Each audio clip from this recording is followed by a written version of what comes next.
Hi guys, welcome to another episode from yours truly. Um, I talk about bipolar disorder, as you know from the themes of my videos, and I have bipolar disorder type 1 with psychotic episodes.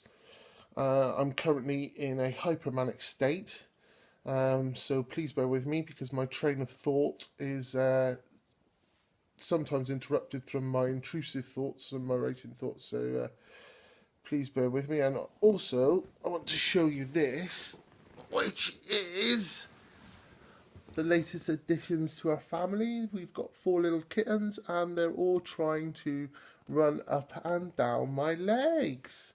So say hello to YouTube. Why am I making this video? Well,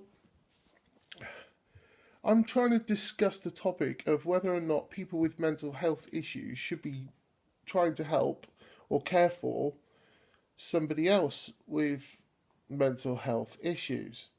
Now, this is a really difficult topic for me because I've had my cousin here, and about a month ago, he came to us in a very, very bad crisis. He was severely depressed, he was suicidal, he's been having racing thoughts, he's been hearing voices, he suffers with paranoid delusions. He's been diagnosed with PTSD, but it seems like his mental state has progressed a lot worse since his PTSD diagnosis 12 years ago. And yeah, he came into our family unit, and I love him dearly. Don't get me wrong, I really do. And we've been trying to help him cope with what he's been going through. We've been going to liaising with the crisis team on his behalf, and trying to get him an appointment to see a psychiatrist. And it's been really, really tough because obviously he's suffering so bad, and he's kind of needs our full attention. And he's been having to discuss his problems, and we've invested hours and hours and hours, listening to what's been going on and trying to help him and stuff like that. And sorry, I'm just moving the camera because of the glare from the window. And obviously, because he's suffering with mental health and he's having really bad reckless behavior, he's been kind of being promiscuous. He's been meeting girls, and we worked it out in a 4 week period. He's kind of been communicating with 8 different women. One of those women he had a very serious relationship with. He met, this is in a 4 week period, he met her, and within a week he'd quit his job as a truck driver. He moved in with her. They were going to get married, and it was just kind of chaos. That's all the only way I can describe it. It was chaos. And during that period, whilst he was with her, he was calling us and telling us he was suicidal.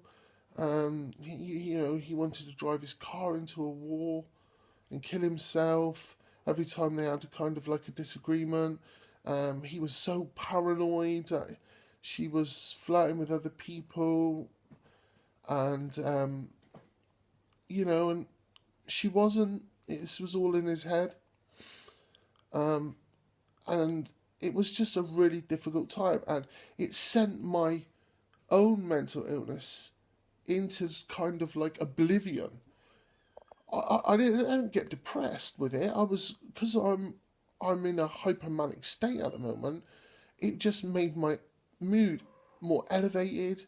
My mania got really bad. I was hearing voices all the time, whereas I normally, hear them a few times when I'm stressed mainly, and I figured that the stress of it all just made me very, very ill, and he knows this. Even if he's watching this video now, he knows that through no fault of his own, it made my illness worse. And I've got, like, there's another person in, I'm not going to name who the person is, but there's somebody we care for in our house, who also suffers with mental illness. So there's two of us living here with the same mental illness, and yet, we then tried to take on a third. We didn't have nowhere for him to sleep. He was sleeping on the sofa, and it just felt like we were flogging a dead horse, really, because he wanted the help. He would go along with the help, but the minute he met a girl online or on the phone, he was off. He was off doing his thing again, as if like his problems were nothing, weren't there, were gone, disappeared, denial, whatever you want to call it, and it eventually culminated in a hospital visit for him, and nearly a hospital visit for me.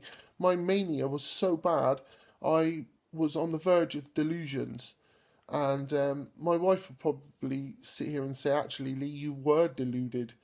You were deluded into thinking that, you were well enough to help somebody else. And I just wasn't. And, I think the main thing I wanted to say on this video really is that if you're struggling with mental illness, if you're having problems and you're not stable, you need to focus on yourself, because it's, you can do your best for other people. Yes, I'm not saying, don't help anybody else, don't get involved, but just remember that your health is the most important thing.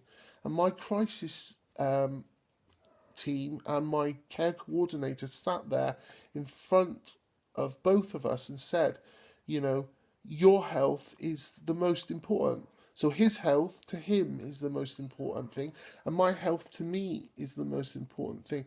And sometimes you have to say to yourself, you know what, I can't do this anymore, and it's really sad, but I can't. Luckily, we managed to get in touch with his parents, and they've now taken control of his care, and that is the best thing for him. And I really do hope he gets the help he needs and he gets well again. And now I just have to sit here and try and bring myself back down from the manic state that I was in, and I'm down into a hypomanic state now, so it is coming down. It'll never come right down. It never does. Well, I mean, these episodes, which normally last, anything from 3, 4 to 6 months. So, what was I going to conclude on? Take care of yourselves, guys, and just remember, don't take on too much. Peace out. Love you all. Please like, please subscribe. If you want to have a comment, have a little comment. I'll always get back to you. And let's help raise awareness for people with mental health. Thanks. Bye.